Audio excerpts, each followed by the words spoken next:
దగ్గుపాటి వెంకటేశ్వరరావు గారు మా తోడలుడు. నాకంటే ముందు ఆయన అన్నీ చెప్పేశాడు. ఎప్పుడు కూడా మా ఫ్యామిలీలో ఒక విశిష్టమైన వ్యక్తి. డెప్త్కి వెళ్తారు, అనలిటికల్గా ఆలోచిస్తూ ఉంటాడు. ఒక ఏది కూడా నేను చూస్తూ వస్తున్నాను, ఇద్దరం కూడా ఒక స్ఫూర్తినిచ్చినటువంటి ఎన్టీ రామారావు గారి దగ్గర నేర్చుకున్నాం. తెల్లవారితో నిద్ర లేస్తే ఆయన దగ్గరికి వెళ్ళేవాళ్ళం, ఆయన అప్పచెప్పిన బాధ్యతలు చేశాం. అవన్నీ తలుచుకున్నప్పుడు నేను అనుకున్నాను, వెంకటేశ్వరరావు గారి ఇంటి పుస్తకాలు రాయడం ఏంటని. కలిసి ఉన్నాం 40 ఏళ్ళు, ఫ్యామిలీ మెంబర్స్.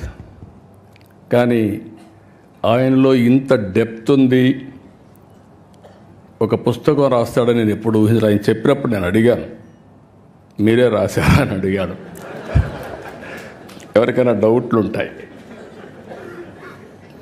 కానీ ఆయన రైటర్ కాదు, ఇప్పుడు కూడా కాదు. కానీ రైటర్ కానటువంటి రైటర్ ఈయన, రచయిత కానటువంటి రచయిత వెంకటేశ్వరరావు గారు.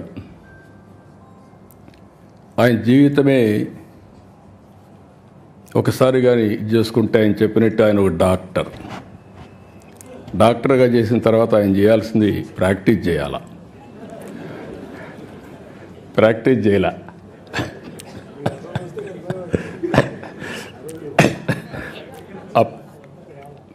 మంత్రిగా ఉండి డాక్టర్గా ప్రాక్టీస్ చేశాడు, అది వేరే విషయం. ఆయనకు మెడికల్ అండ్ హెల్త్ మినిస్టర్ ఇస్తే ఈయన ప్రాక్టీస్ చేశాడు. కానీ డాక్టర్గా చదివినప్పుడు చేయలేదు, అది నేను చెప్పేది. కానీ డాక్టర్గా చేసి సినిమాలు తీశాడు. అంటే ఒక జీవితంలో ఏ విధంగా ఉంటాయనేది ఒక ఎగ్జాంపుల్. 5 సార్లు అసెంబ్లీలో మినిస్టర్గా, ఎమ్మెల్యేగా ఉండి, మంత్రిగా ఉండి, ఒకసారి లోకసభ, ఒకసారి రాజ్యసభలో మెంబర్గా ఉండి, ఇలాంటి ఆలోచనలు చేసేవాళ్ళం. ఇప్పుడే వెంకయ్యనాయుడు గారు చెప్పినట్టు తిరగాలని ఆలోచిస్తాం తప్ప మళ్ళీ పుస్తకాలు చదవాలని ఆలోచించాం. తిరగడానికే సరిపోతుంది, అది ఒక వ్యసనంగా తయారవుతుంది. వెంకటేశ్వరరావు గారిని చూసినప్పుడు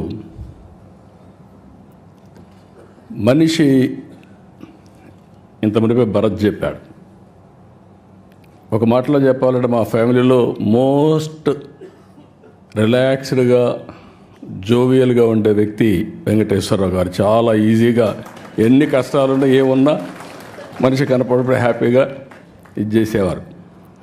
ఇటీవల ఒకసారి కలిసినప్పుడు నాకు కొన్ని అనుమానాలు వచ్చాయి. యాక్టివ్ లైఫ్లో ఉన్నారు, all of A sudden retired life మారుగా హ్యాపీగా ఉన్నారు, ఎట్లా స్పెండ్ చేస్తున్నారు మీ టైము అని అడిగాను. ఎందుకంటే ఇప్పుడు నాకు కూడా ఆ పరిస్థితి వస్తే ఇప్పటి నుంచే ప్రిపేర్ కావాలి కాబట్టి.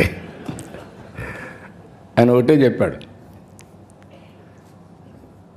చాలా హ్యాపీగా ఉన్నా, నిద్రలేస్తే బ్యాడ్మింటన్ ఆడుకుంటా, వచ్చిన తర్వాత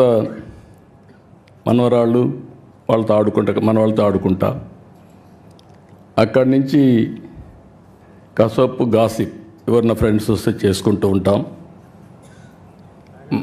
మళ్ళా ప్యాక్ ఆటకు పోతాడు,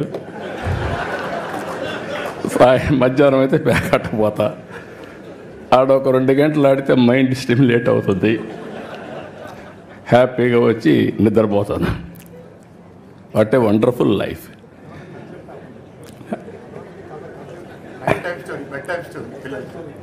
పిల్లలకి అది కూడా చెప్పాడు, నేను మర్చిపోయాను.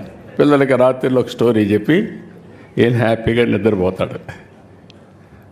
అదే మరి ఫ్రెండ్స్తో కలిసి విదేశాల్లో తిరగడం ప్రారంభించాడు.